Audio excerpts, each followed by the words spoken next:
খেল আৰম্ভ হৈছিল আৰু ইয়াত দৰ্শক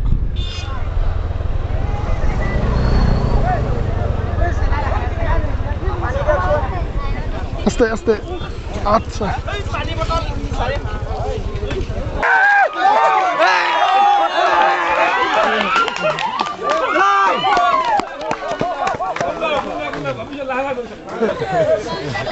দেউতাকে উৎসাহিত কৰিছে পুতেকক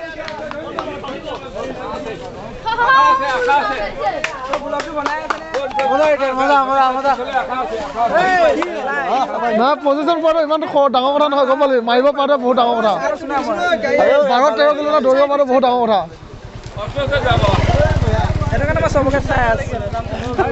কি পজিশ্যন পাইছা হা পজিশ্যন পোৱা নাই কিয়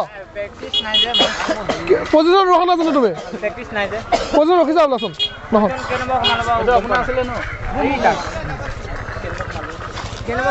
জ্যোতিপ্ৰসাদ দাসক আমি পুৰস্কাৰ গ্ৰহণ কৰিবলৈ অনুৰোধ জনাইছোঁ জ্যোতিপ্ৰসাদ দাস আৰু বঁটা প্ৰদান কৰিব যুক্তি বৰদলৈ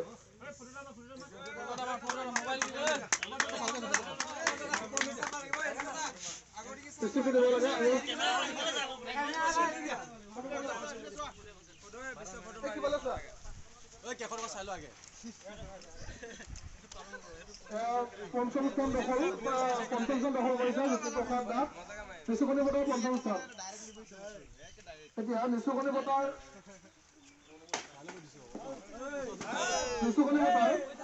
চতুৰ্থ স্থান দখল কৰিছিল দীপু বৰদলৈ বঁটা গ্ৰহণ কৰিবলৈ অনুৰোধ জনাইছোঁ আৰু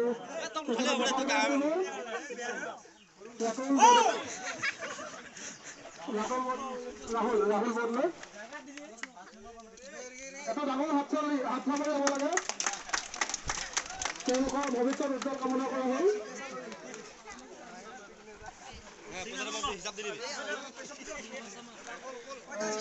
তৃতীয় স্থান দখল কৰিছিল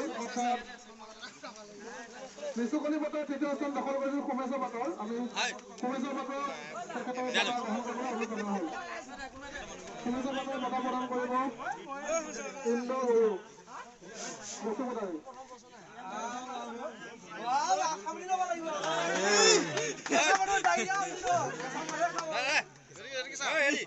ডাঙৰ হাততালি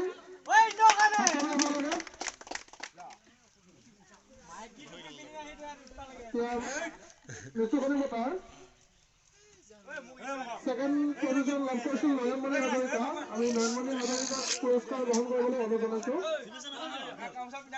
নিচুকনি বঁটাৰ আৰু নয়নমণি হাজৰিকাক পুৰস্কাৰ বিতৰণ কৰিব যোগেশ ডেকা গগৈ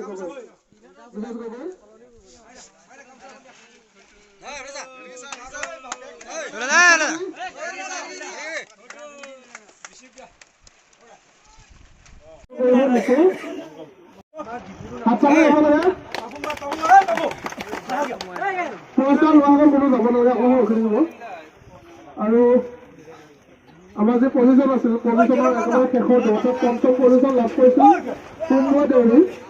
কুম্ভ দেউৰীক আমি বঁটা গ্ৰহণ কৰিবলৈ অনুৰোধ জনাইছোঁ নিপু বড়ো তেখেতক বঁটা প্ৰদান কৰিব কুম্ভ বড়ো ভাল কথা আছিল নহয় ছাত্ৰী তেখেতক ছাত্ৰীৰ পৰা আহিছে এটা ডাঙৰ হাত চাপৰি হ'ব লাগে ছাত্ৰীৰ পৰা আহিছে তেখেতে আৰু তেখেতে লাভ কৰিছে পঞ্চম পুৰস্কাৰ কুম্ভটো প্ৰদান কৰিব লাগিব আৰু চাই লাগিব এতিয়া আহিছে চতুৰ্থ স্থানত আছিল ভূপেন ডেকা প্ৰদান কৰিব বিশ্বজিৎ বসুমতাৰী ভূপেন ডেকা বঁটা প্ৰদান কৰিছে বিশ্বজিৎ বসুমতাৰীয়ে আৰু তেখেতৰ স্থান লাভ কৰিছিল চতুৰ্থ ক'ৰ পৰা আহিছিল এবাৰ ক'ৰ পৰা আহিছিল খোলাগাঁও লাভ কৰিছিল খোলাগাঁও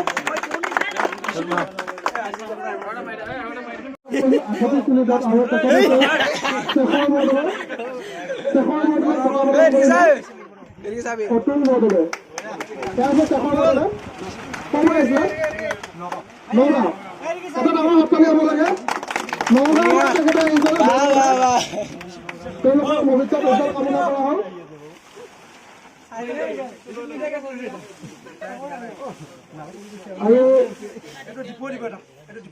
মাৰাথন দৌৰ প্ৰতিযোগিতাত দ্বিতীয় পুৰস্কাৰ লাভ কৰিছিল সূৰ্য দাস। তেখেতৰ সময়ৰ প্ৰয়োজন হৈছিল 37 মিনিট আৰু তেখেতক বঁটা প্ৰদান কৰিব ডিপু বৰদলৈ। ডিপু বৰদলৈ তেখেতক বঁটা প্ৰদান কৰিব সূৰ্য দাস।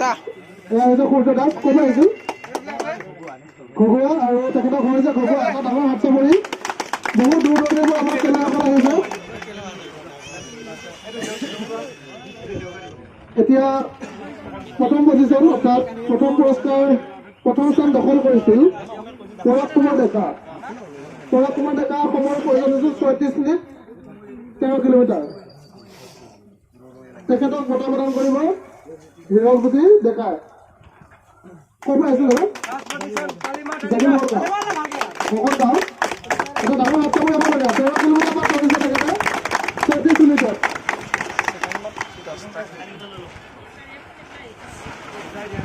ইমানতে আমাৰ মাৰাথন দৌৰ প্ৰতিযোগিতাৰ তোমাৰ নামটো কি আছিলে বোলে? মোৰ নাম সূৰ্য কুমাৰ দাস। সূৰ্য কুমাৰ দাস ন? ছেকেণ্ড পজিশ্যন পাইছা? কেনেকুৱা লাগিছে? দৌৰি যেনেকুৱা হ'ব লাগিছিল মই তেনেকুৱা নহ'লে। মানে তুমি যিটো মানে আশা কৰিছিলা সেইটো পোৱা নাই? সেইটো মই পোৱা নাছিলোঁ কাৰণ মোৰ পেটৰ অলপ প্ৰব্লেম আছিল। আজি 3 মাহ ধৰি প্ৰেক্টিছে কৰিব পৰা নাই। বৰ্তমান এই খেলখনৰ কাৰণেহে খেলিছোঁহে আজি। যি নহওক তুমি সুখী?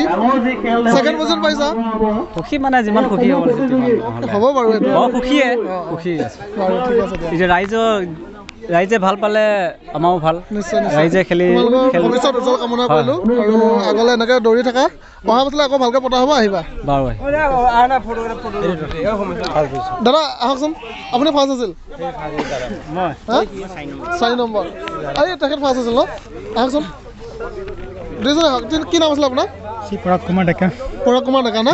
আপোনাৰ ঘৰ ক'ত আছিলে? জাগি ভকত গাঁও ডিমৰি। জাগি ভকত গাঁৱৰ পৰা আহিছে? নিশ্চয় অকণমান দূৰ হয়।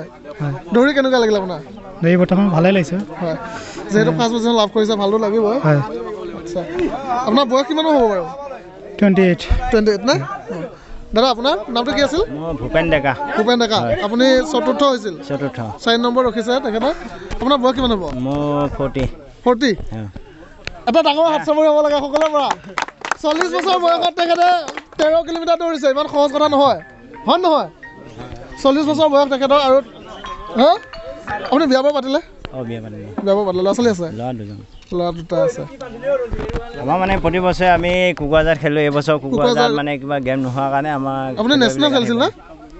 নেশ্যনেল খেলোঁ, এনেই বাহিৰতো খেলোঁ। মুম্বাই, দিল্লী, কলকাতা বয়স হোৱাই যাত খেলোঁ তাত। আচ্ছা বয়স হোৱাই যাত খেলে।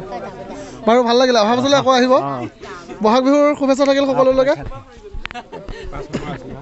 হা 5 নম্বৰ কোন আছিল?